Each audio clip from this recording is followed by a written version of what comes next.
ನಾನು ಬಿರುವೇರು ಕುಡ್ಲ ಸಂಘಟನೆಯನ್ನ ವೈಯಕ್ತಿಕವಾಗಿ ಟೀಕೆ ಮಾಡಿಲ್ಲ. ನಾನು ಬಳ್ಳಾಲ್ಬಾಗ್ನಲ್ಲಿ ಗಲಾಟೆಗೆ ಕಾರಣಕರ್ತರಾಗಿರುವ ಮತ್ತು ವಾಹನ ಪುಡಿಗೆಯ್ದ ಮುಸ್ಲಿಂ ಯುವಕರೊಂದಿಗೆ ಸಂಪರ್ಕ ಇರುವುದಕ್ಕೆ ಆಕ್ಷೇಪ ವ್ಯಕ್ತಪಡಿಸಿದ್ದೇನೆ ಎಂದು ವಿಶ್ವ ಹಿಂದೂ ಪರಿಷತ್ನ ವಿಭಾಗೀಯ ಕಾರ್ಯದರ್ಶಿ ಶರಣ್ ಪಂಪೆಲ್ ಹೇಳಿದ್ರು.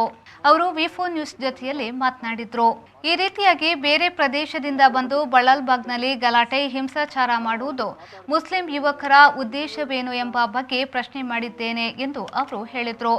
ಯಾವುದೇ ಕಾರಣಕ್ಕೂ ಜಾತಿ ರಾಜಕಾರಣಕ್ಕಾಗಿ ಬಳ್ಳಾಲ್ಬಾಗ್ ಫ್ರೆಂಡ್ಸ್ನಲ್ಲಿ ನಡೆದ ಪ್ರತಿಭಟನೆಗೆ ಭಾಗಿಯಾಗಿಲ್ಲ. ನಾನು ವಿಚಾರದ ನೆಲೆಯಲ್ಲಿ ಪ್ರತಿಭಟನೆಯಲ್ಲಿ ಭಾಗಿಯಾಗಿದ್ದೇನೆ. ಬಿರುವೇರು ಕುಡ್ಲದ ಬಗ್ಗೆ ವೈಯಕ್ತಿಕವಾಗಿ ದ್ವೇಷವಿಲ್ಲ. ಈ ಸಂಘಟನೆಯ ಧಾರ್ಮಿಕ ಸಾಮಾಜಿಕ ಚಟುವಟಿಕೆಯ ಬಗ್ಗೆ ನಾನು ಗೌರವಿಸುತ್ತೇನೆ. ಪ್ರತಿಭಟನೆಯ ಮಾತನ್ನ ಪೂರ್ತಿಯಾಗಿ ವಿಚಾರ ಮಾಡದೆ ನನ್ನ ಬಗ್ಗೆ ಟೀಕೆ ಮಾಡುವುದು ಸರಿಯಲ್ಲ. ಎರಡು ಸಂಘಟನೆಗಳು ಸ್ನೇಹಮಯವಾಗಿರಲು ನಾನು ಬಯಸ್ತೇನೆ ಎಂದು ಹೇಳಿದ್ರು. ಮೊನ್ನೆ ನಾನು ಪ್ರತಿಭಟನೆ ಮಾಡಬೇಕಾದ್ರೆ ಏನು ಮಾತಾಡಿದ್ದೀನಿ, ನಾನು ಅದರ ಬಗ್ಗೆ ಸ್ಪಷ್ಟನೆ ಕೊಡ್ಲೇಬೇಕು. ನಾನು ಅಲ್ಲಿ ಮಾತಾಡಬೇಕಾದ್ರೆ ಬಿರುವೇರು ಕುಡ್ಲ ಒಂದು ಸಂಘಟನೆ ಅವರು ಒಳ್ಳೆ ಕೆಲಸ ಮಾಡಿಲ್ಲ, ಅವರು ಸಮಾಜ ದ್ರೋಹಿ ದೇಶದ್ರೋಹಿ ಸಂಘಟನೆ ಅಂತ ನಾನು ಹೇಳಿಲ್ಲ. ನಾನು ಹೇಳಿದ್ದು ಇವತ್ತು ಮೊನ್ನೆ ಬಳ್ಳಾಲ್ಬಾಗಲ್ಲಿ 6-7 ಜನ ಹಿಂದೂ ಯುವಕರಿಗೆ ಯಾರು ಹೊಡೆದಿದ್ದಾರೆ ಅವರು ಎಲ್ಲರೂ ಮುಸಲ್ಮಾನರು. ಯಾವ ಮುಸಲ್ಮಾನರು? ಅವರ ಮೇಲೆ 5-6 ಕೇಸುಗಳು ಹಿಂದೂಗಳ ಮೇಲೆ ನಡೆಸಿದಂತ ಕೇಸುಗಳಿದೆ. ಆಮೇಲೆ ಡಿಸಿ ಕಚೇರಿ ಎದುರುಗಡೆ NRC ಬಗ್ಗೆ ಪ್ರತಿಭಟನೆ ಮಾಡಬೇಕಾದ್ರೆ ಆ ಕೇಸು ಅವರ ಮೇಲೆ ಇದೆ.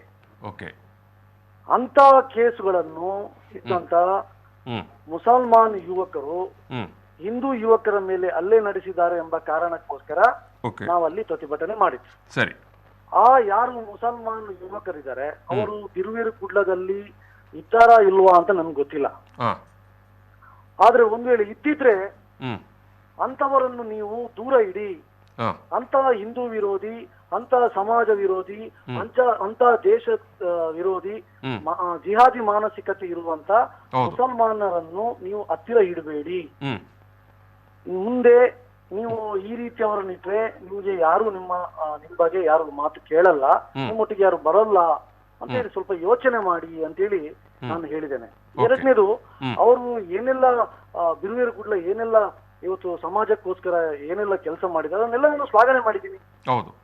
ಇವತ್ತು ಸಾವಿರಾರು ಜನರಿಗೆ ಮನೆ ಕಟ್ಟಿ ಕೊಡ್ತಾರೆ ಅಂತ ಹೇಳಿದ್ದಾರೆ, ಸಾವಿರಾರು ಕೊರೋನಾ ಸಂದರ್ಭದಲ್ಲಿ ಕಾರ್ಯ ಮಾಡಿದ್ದೇನೆ ಅಂತ ಹೇಳಿದ್ದಾರೆ, ಎಷ್ಟೋ ಜನರಿಗೆ ನಾವು ವ್ಯವಸ್ಥೆ ಮಾಡಿದ್ದೇವೆ, ಅದನ್ನ ನಾನು ಅಭಿನಂದಿಸುತ್ತೇನೆ, ನಾನು ಶ್ಲಾಘನೆ ಮಾಡ್ತೀನಿ. ಸರಿ ಸರಿ, ನನ್ನ ಉದ್ದೇಶ ಇದ್ದದ್ದು ಅಲ್ಲಿದ್ದಂತ ಹಿಂದೂಗಳಿಗೆ ಹೊಡೆದಂತವರು ಅಲ್ಲಿದ್ದಂತ ಕಮ್ಯುನಲ್ ಅಂದ್ರೆ ಆ ಕೋಮುವಾದಿ ಮುಸಲ್ಮಾನರು ಎಂಬ ಅವರು ನಿಮ್ಮೊಟ್ಟಿಗೆ ಇದ್ದಾರಾ ಇಲ್ವಾ ಅಂತೇಳಿ ಎಂಬ ರೀತಿಯಲ್ಲಿ ನಾನು ಮಾತಾಡಿದ್ದು. ಅದನ್ನು ಬಿಟ್ಟು ನಾನು ಬಿರುವೇರು ಕುಡ್ಲ ಬಗ್ಗೆ ಒಂದು ಚೂರು ಶಬ್ದ ನೀವು ಬೇಕಾದ್ರೆ ನನ್ನ ವಿಡಿಯೋದಲ್ಲಿ ನೋಡಿರ್ಬೋದು, ಒಂದು ಚೂರು ಅವರಿಗೆ ಅವಹೇಳನಕಾರಿಯಾಗಿ ಅಥವಾ ಬೇರೆ ರೀತಿಯಲ್ಲಿ ನಾನು ಮಾತಾಡ್ಲೇ ಇಲ್ಲ ತಾರನಾಥ್ ಅವರೇ. ಇದು ಒಂದು ವಿಷಯ.